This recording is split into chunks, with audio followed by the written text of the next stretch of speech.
Episode 40.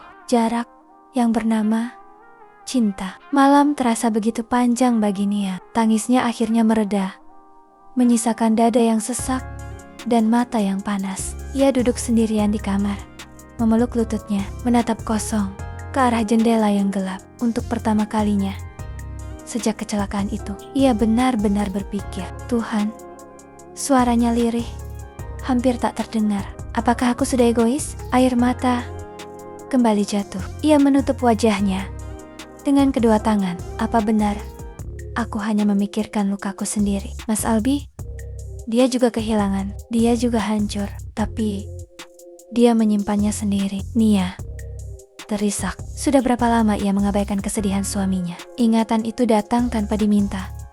Malam di rumah sakit, ia terbangun samar, melihat pintu kamar mandi sedikit terbuka, mendengar suara isak yang ditahan. Albi menangis sendirian, memukul dinding, menunduk, seolah dunia runtuh. Tapi ia tak boleh jatuh. Saat itu, Nia pura-pura tidur, dan setelah itu, ia tetap memilih diam. Aku sudah menghukumnya, bisiknya gemetar. Padahal, dia juga tidak bersalah.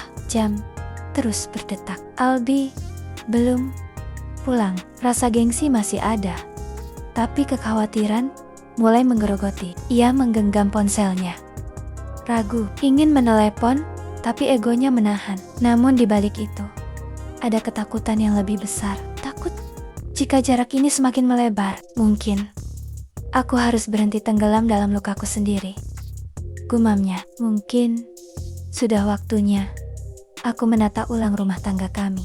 Di tempat lain, Albi duduk sendiri di balik lampu redup ruang VVIP sebuah bar. Ia sebenarnya tak tahu kenapa ia datang ke sana. Reno, sahabat lamanya, sudah berkali-kali mengajaknya keluar. Selalu ia tolak. Tapi malam ini ia terlalu lelah untuk menolak. Bro, akhirnya datang juga, seru Reno antusias. Albi hanya mengangguk tipis, lalu duduk. Tatapannya kosong. Ia ada di sana, tapi pikirannya tidak. Reno mendorong segelas minuman ke arahnya. Minum sedikitlah, biar lega. Albi menggeleng pelan. Enggak, ia masih bisa berpikir jernih. Ia tidak ingin kalah oleh dirinya sendiri. Kepalanya terasa berat. Bukan hanya karena pertengkaran tadi, tapi juga karena tekanan yang selama ini ia simpan rapat. Kecelakaan itu, CCTV yang menghilang, mobil yang tak pernah ditemukan, kecurigaan yang menggantung tanpa jawaban, dan di atas semuanya, rasa kehilangan yang tak pernah benar-benar ia ratapi. Ia selalu kuat, selalu tenang, selalu jadi penopang. Tapi malam ini, ia lelah.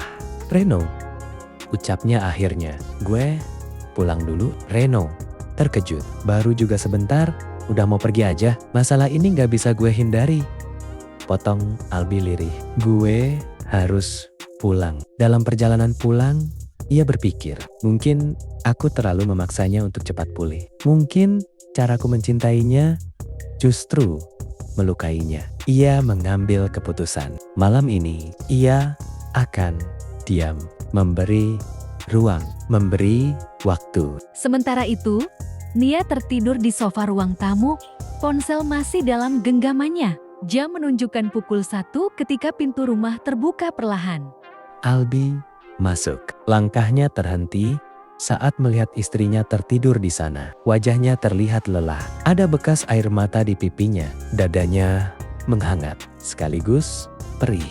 Ia mendekat, menggendong Nia pelan-pelan, membawanya ke kamar. Menyelimuti tubuhnya dengan hati-hati, seolah takut membangunkannya. Nia bergumam pelan, tapi tak terjaga. Albi berdiri beberapa detik di sisi ranjang, menatapnya lama. Aku juga sayang kamu, bisiknya nyaris tak terdengar. Namun malam itu, ia tidak ikut tidur di sana. Ia kembali ke ruang tamu, berbaring di sofa, menatap langit-langit. Mungkin aku butuh ruang. Mungkin dia juga bukan karena cinta memudar, justru karena cinta itu terlalu besar, hingga tak tahu lagi bagaimana cara memeluk tanpa melukai. Dan malam itu, di rumah yang sama, Mereka terpisah oleh jarak yang tipis, namun terasa begitu jauh. Bersambung.